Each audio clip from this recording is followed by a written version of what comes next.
Today on Something to Talk About, we talk about the support needed for families when their loved ones are deployed or in training.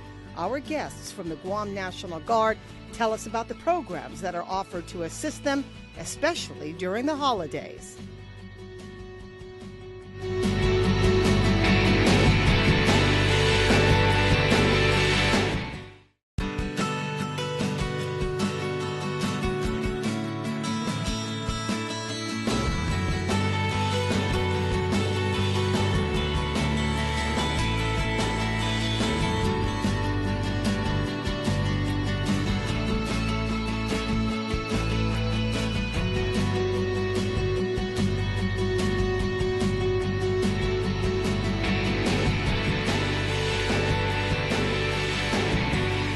And welcome. Yeah, we are talking about the Guam National Guard today, and our guests this day is Major Marlene Terusan Legaspi. Yes. Hi, and you. Good morning and hello and afternoon. State Family Program Director for the Guam National Guard. And of course, this is a familiar face, Major Josephine Bloss, also with us. Good morning. Good morning. Good afternoon. Good evening. How are you? It will be afternoon soon. Pretty soon. It's somewhere around here. There's a day part, afternoon, evening, wherever you're watching. But thanks for joining us. Thanks for coming in. Oh, very welcome. You run an interesting program. Yes, I do. For the Guard. Tell me what that is. So basically, I run the programs for the families and dependents of the Guam National Guard, both Army and Air. Mm-hmm. And we provide education and training to the spouses to better provide skills and training for the spouses to ensure that they're well equipped to take care of the soldiers. Service members. And, you know, we're not talking about females strictly because spouses are also males, right? Yes, that is correct. Yeah. We have service members that are both male and female, and soldiers that are both male and female. So yes. A lot of this is what, to improve sort of the morale and to provide services for families that are supporting soldiers? Is that what it is? Well, it's to improve quality of life for everyone, not just the service member, but the families that support the soldiers and service members. Yeah. So it's just to improve the quality of life and then to give them the tools needed to ensure that they provide the support needed for the service members. Go ahead, Joe. A lot of it was born out of when we had so many deployments. Mm-hmm.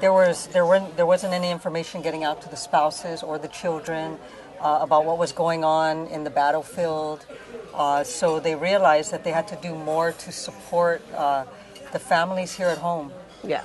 And so that's how the program started evolving. And so even now when we don't have that many soldiers or airmen deployed, they still realize there has to be a support network for the families that are supporting those that are serving. Yes, and it's particularly hard, though, like you say, when we had that many members that were deployed for that period of time. What is it mostly? It's mostly communicating where their spouses were or what they were doing, or because there's only limited information when they're deployed like that you can offer, right? Yes. For security purposes, obviously. Right. So the stuff that I provide for the families are basically training so that they're a little bit more resilient and responding to information that they're getting from their service member or their airmen. Okay, and that's, they already know where their loved ones are. Yes. Right. So, and there is communication from the battlefield directly, and the communication. I mean, the technology probably even these just days, in the time that you've been there, it's instant. There's Facebook, there's WhatsApp, there's FaceTime, whatever they can use to communicate. But there's still a level of security that they can't tell them. Yeah. But even if they know what's going on, if they communicate with them every day, they still need to know how to deal with it. Like we train our service members both before, during, and after they return on how to deal with what they went through. But a lot of times they didn't realize the families were going through it too. So they have programs, even for the children, the young children, the teenagers, to be resilient when your parents or your loved one's gone. How do you deal with that? Yeah, that's really the hardest part, is because you want your family members to be supported and you want them to be strong. Yet at the same time, I mean, when a loved one is away, it's hard to rope those emotions in. So what kind of programs do you offer when they're absent? Okay, so the programs that we offer while they're absent is like Major Blossett said. There's a before, a during, and it's a during deployment type of workshops that we provide to the families. Master resiliency, we provide master resiliency training. does that and mean? That basically is having the spouses and service members also get the same type of training, and they are able to communicate effectively. How do they set up goal settings, skills that will enable them to take care of not just themselves but their families in general while the service member is out off island and deployed. And so there's like 14 modules in the Master Resiliency Program, and they teach skills to the spouses. And it's taught from people who have gone off for training and then come back to train these to the spouses, Like, service members. could you give me like an example, like a real life example of the kind of training or skills that they're taught? Like stress management. Okay. So you're stressing out because your spouse is gone, and now you have double duty. Yeah. You're doing what they were doing, what you were doing.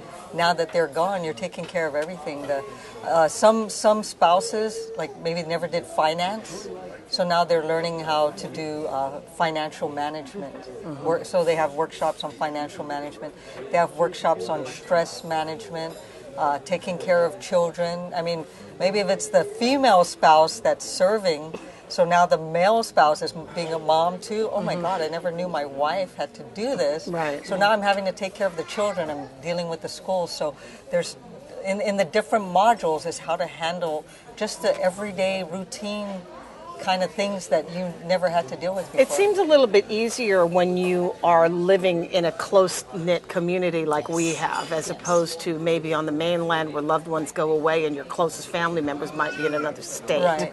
So that's Sure. always very difficult. But being on Guam, you have all of your family members and extended family. Absolutely. I mean, in the Guard, we say the Guard is family. So in my family, my sister, my brother, and I all serve in the Guard. So when my sister was deployed, we knew that her family was going to be going through a lot. So besides my parents, we helped pitch in to help take care of the kids, give the kids some alternative fun, because my brother-in-law was just going crazy. And so it's like, okay, let's help bro along here. Yeah. Because the kids needed something. He was the one, the brother-in-law was taking care of your nieces and nephews. Is that what it is? Oh, right. yeah. So we had to help him out. It must have been kind of amusing too, right? To watch, Yes. at least in your family, you're watching your brother-in-law try to manage all of this. Absolutely. Yeah. But, so we made sure that he knew that he wasn't alone. So, and then we didn't want my parents to get all of the burden, so hey, we pitch in to try to help take care of the kids. What happens before, though? I mean, because during you get a lot of support. Before that, sort of training your mind to know that soon, it's a countdown of the days. That's always really, Right. that's also really, really tough. And even the briefings that we do prior, we try to do it together with the spouse and the service member together, or if they're not married, a family member, a parent, or somebody else that's going to help fill in the gap. Yeah. We bring them to the briefings and we do joint whoever's briefings. going to be a part of that little circle, supportive Absolutely. circle. So the service member that's going to be leaving knows that their family member is being supported. What kind of things are they going to be going through? They know that they're going through it when they're out in the battlefield. Yeah. So it's a double. To include, I used to be with the SGR. Yeah. So we include the employers in some of these briefings as well. So if they're stressing at work because the service member is gone. Employed. Yeah. So the kind of They, programs are there signals that you look out for? I mean, is that part of the training? Is that there are certain signs that will tell you that this person is going through something, and you address it? Is that how that kind of works? So my office basically refers. We do a lot of referrals. So we kind of take the spouses, and when they come into our office, and we refer them to communities outside to assist them if they're not already tied to somebody, some type of service. So like, let's say we talk about stress management, and they come into our office, and their concern is financial stress. So we hook them up with a personal financial counselor, maybe from Anderson and MFLAC, and then they sit them down and they talk to them and go through the process of how to better finance their concerns. Maybe it would be a house mortgage or a loan payment and stuff like that, and they kind of break that down for them. The other thing that we also, my office provides is child activities. So I have a child youth activity coordinator in my staff, and she provides camps for these kids while their fathers are deployed or while their mothers are deployed or while both parents are deployed. And so she provides these camp services, and and allows them to work with 4-H. Cooperative extension from the University of Guam, and they come in and they take care of these kids while their parents are receiving this briefing.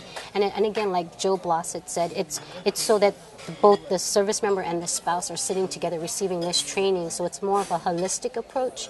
The families are taken care of and they're getting the same training, same activities for the kids, and that they're able to just focus on that briefing that's going on to prepare them for the separation. Yeah, it's tough. It's really sure tough. is. Who is it tougher on, though? Is it tougher, do you find, on the spouses, or is it tougher on the kids? I'm gonna use my experience. So I deployed 2 years ago with the biggest deployment that left, with the 600 folks that left.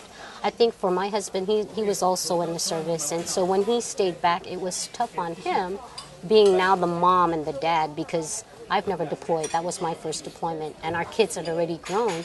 But for my kids, it was tough on them. I never asked them to deploy. I volunteered to deploy. I just went up there and I said, I'm ready to deploy. It's my experience. I'm going to go take this. When I came back, a year later, I come back and I hear it from the kids. You left without getting permission from me. You left. You left without asking. And they were right. I didn't ask them.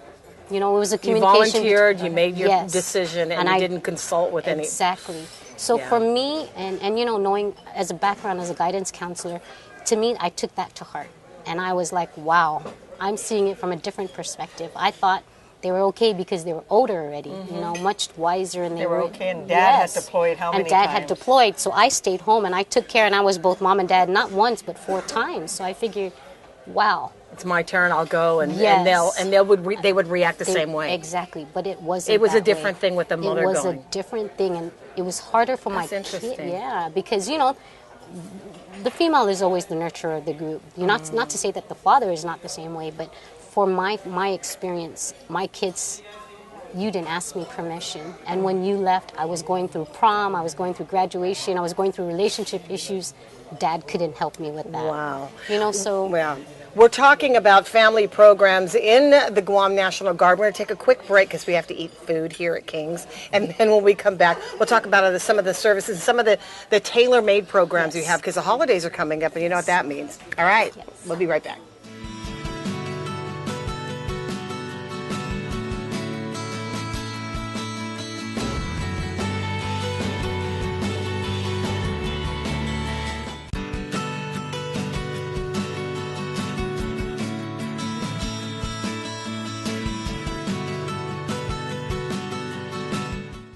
Hey, welcome back. Thanks a lot. We're talking with Marlene Terus and Legaspi and Josephine Bloss, both majors, Air Force and Army. Yes. Thanks a lot for joining us. I hope you're enjoying the King's food here in Tamuning. Well, because we always enjoy the food Absolutely. here We in always King's. enjoy the food. You were just here Always. last night, so Yes. that's how much we enjoyed. Dinner. She came back the second time.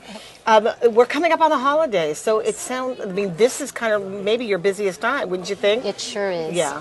Yeah. So because the holidays are coming up, we had September, which was Suicide Prevention Month. Our upcoming event on November is Month of the Military Families. So it's the month that we honor our service members and their families. So November, Month of the Military Families, we have movie night, November 10th, planned for them. November 5th, we have training for the spouses. It's the Master Resiliency Training, and that would be held at Barragata Readiness Center for both Army and Air. And then November 10th, we have movie night that's open to the public or ID card holders, specifically military ID card holders. And Where do you do that? It's at Building 700. Do you guys have a movie theater up there now? We Or don't, you but just we'll you're set one gonna up. MacGyver it We're gonna MacGyver it. because you guys can. Absolutely. So all right, movie night, huh? All right. So it's one of our facilities, and we just open it up. We'll have a big movie screen, some refreshments for the families, and they just need to bring their pillows or their futons or their blankets, Oh whatever my they God, want to they'll lay never on, leave. and kick back and enjoy the movie. And the movie is going to be Zootopia. Okay, that's not a nice one of the newest, but family-friendly yes. movie. Yes. All right. Okay, so and then throughout the month of November, obviously because of it's you're appreciating military service. Yeah, there Right. are other events are happening in the community. There's also, I believe, a run walk for the families. That's going to be not the Guard handling it, but other organizations handling the event, and then some discounts that will be going on. So again, specifically to the Guard, we have the training for the spouses on November 5th. and then November 10th will be our movie night. Okay. And then when you get into the Christmas months, now that's when it gets really exciting because there's a lot to do during Christmas. Absolutely. This year we have Operation Christmas Cheer. And so right now we're trying to identify. It's similar to what you would call the sugar plum tree. Yeah. But we're trying to identify our Guard members who maybe don't have enough money to provide for their children a holiday gift. So we're holding that in-house. So we're going to identify them, and then other service members will provide gifts that will be given to those children. Okay. I got to ask you, Marlene, while I've got you, and your experience deploying with that large group. I mean, it was a huge send-off, and it was a really big deal. And that was just a really tough time for Guam when we watched so many of our men and women be deployed like that in the height of this conflict. And a lot of people were scared, and they had a lot of reason to be, because we had a good number of fatalities, from these conflicts in the past years. What was it like for you about this time when you knew you were coming up on, a highly, family-oriented period during the holidays? How were you able to get through all of that? Or just let's start with when you knew you were coming up on the holidays. Well, you know what? The great thing about leaving with a big group is the fact that you had a big support. So when Task Force Guam deployed out, the units were the deployment or the breakup was by unit. So you still had that tight knit group of service members that were from Guam that were with you intact. And to keep in touch with family was really easy. We had the opportunity to go Skype. You had the opportunity to take a cell phone with you, and these smartphones nowadays, you can WhatsApp. And so we were able to do all these voice messages. So to communicate with families, it wasn't difficult at all. So during the holidays, in country, we had events that celebrated Christmas. The units were able to provide local food in a deployment environment, and still take time off for that and take care of the service members or soldiers that were there. But keeping communication with the families was made easy. Email, you still had the opportunity to email. Longer those days when you're in a foxhole, reading a letter from a loved one that different. comes 2 months later than when it was sent. I mean, that Yes. for sure we appreciate that there are now these kinds of amenities available in a dangerous and violent environment. But at the same time, it is what it is. Yes. I mean, you still are out in service on a battleground, and you are away from your family. Yes. Another world away. I mean, the distance, between where you were and Guam. Yes. Was it harder during the holidays, or was it just generally easier because the technology was great, much improved, or you had enough to keep you occupied that, was that the idea, sort of the psychology of it, is keep them occupied with all of these amenities? Sure. I think for me, I can only speak for myself, right? But in the area that I was at Camp Eggers, and we were kept busy. We were 7 different units deployed in 7 different locations, but there was a lot of things to do and to keep the service member busy, and that was what we were trained to do, to be ready to do just about anything and keep yourself occupied. And then that support group that was there with you in country, they actually were there to help, in the time of need. And there were a lot of activities to keep you going if you weren't out on a mission. So there were things that were there that was readily available in country to keep the service members busy also.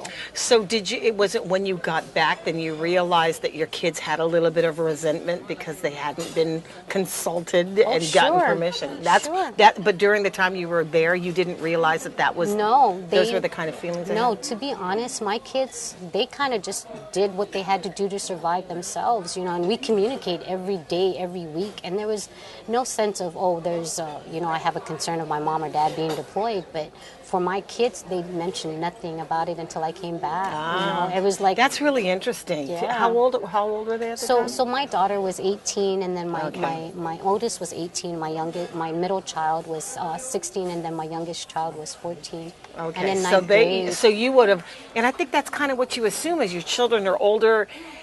Maybe we put too much on them that they're older and that they can comprehend some of this. Were you surprised then that as long as you have been in service, that your kids even still harbored these kinds of feelings, knowing that your husband had gone off so many times too? And that is exactly what the conversation was when comments like, my older daughter had said, you didn't ask me permission to deploy. It now changed and shifted our communication to, wow, what have we done? Yeah. We were under the impression that the kids were okay with the deployment, but they're right. We never asked permission. And I think families or parents take for granted that the kids should have a say. And I took that for granted, thinking they were much older, they're able to deal with the deployment. This is your life. This is the way you Right. you were raised anyway. And this Yeah. is not the first time a parent has deployed. In my sense, I was Sure. thinking, Dad's done this so many times. He's constantly gone. should be you know. used to it by Should be now. used to it. Yeah. You drop him at the curb at the airport, and he's on his way, and that's about it. But your whole thinking, I mean, as a female, your whole thinking wasn't that you had to stay back and you had to be at home and you had to raise the kids, that you wanted to do your part because you're in service and Right. that's what you do. Right. So it wasn't a decision that you made that included that you were constantly thinking that you were leaving your family. Right. It wasn't. To be honest, I just Yeah. felt, okay, well, I've always stayed home to take care of the family. I want to experience what it's like because these service members come into the unit. I worked with medical detachment, so they would come in and talk about their deployments. And being in a medical unit, I wanted to see for myself what deployment was like so I could actually talk the talk and walk the talk. Yeah, And so, yeah. so I figured, wow. So do you think as women, and I'm going to include you, you can jump in at any time because you're a woman, but do you think as women that we tend to overcompensate for our decisions because we're worried that whatever decisions we're making is going to affect our loved ones, our children so deeply that you feel like you have to do more. You have to overcompensate. I don't even know another way to put this. I think it's not so much that we were overcompensating. I think it was for some females that did deploy, and like myself, being my Prove first themselves, that's experience. it. Yeah. It was I can do this, and I can still maintain the unity of the family. Not knowing that the effects that we left behind for me. And so again, it was. When I decided and I volunteered to deploy, it wasn't a decision again that I made with my family. My husband didn't even realize I was wanting to deploy until at this one event, and a sign-up sheet went around and they were looking for volunteers, and so I just said, wow, an awesome opportunity. And at the time he was the MOB officer, so I just went and signed and went to him and I said, guess what? With this big smile on my face, I said, guess what? I signed up for deployment. And he looked at me like, are you joking me? This is not no shopping event. Oh. And I was like, well, but wow. that's a raw emotion. That's a raw initial emotion, wouldn't it be? Yes, Yeah. yes. And so, I think for me, I wanted to experience myself what deployment was like, and then so I could be able to better understand what families would be going through. And, Well, that's a good point, and you're living proof that these programs work because you're here, you're back in one piece, Sure. and you were able to actually use some of the challenges of your kids and incorporate it into some of the services Yes. that you provide. Especially now that I'm the State Family Programs Director, I get a better light on what's happening to our kids, what's happening to spouses, because I'm a spouse, I'm a mother, I also work, so just having to manage that and understand the dynamics of issues and how to, what type of services are needed for these families. I think, I learn from the spouses that were left back. I learn from the kids, and I listen with intensity because I need to know how to better serve them. How do we better take care of our families? Because that's important. It's important to, especially coming back and the break in deployments. We still have the Air Guard deploying, so. So we have Air Guard currently deployed. We have an Air Guard unit preparing to deploy. Right. So we're going to continue to need the support of the family programs, and because without the families, we're not going to have our members. That's true. Absolutely. You guys are making me tired. We work so hard, females. We do. Hey, thanks a lot. Thanks for sharing your story and being so candid. I didn't know how deep you wanted to go, but I appreciate that. Thank you for felt like a having us. psychologist for a second there. Thanks thank you for thank having you for us the again. hookup, girl, as You're usual. welcome. And thank you for joining us. We'll see you next time on Something to Talk About.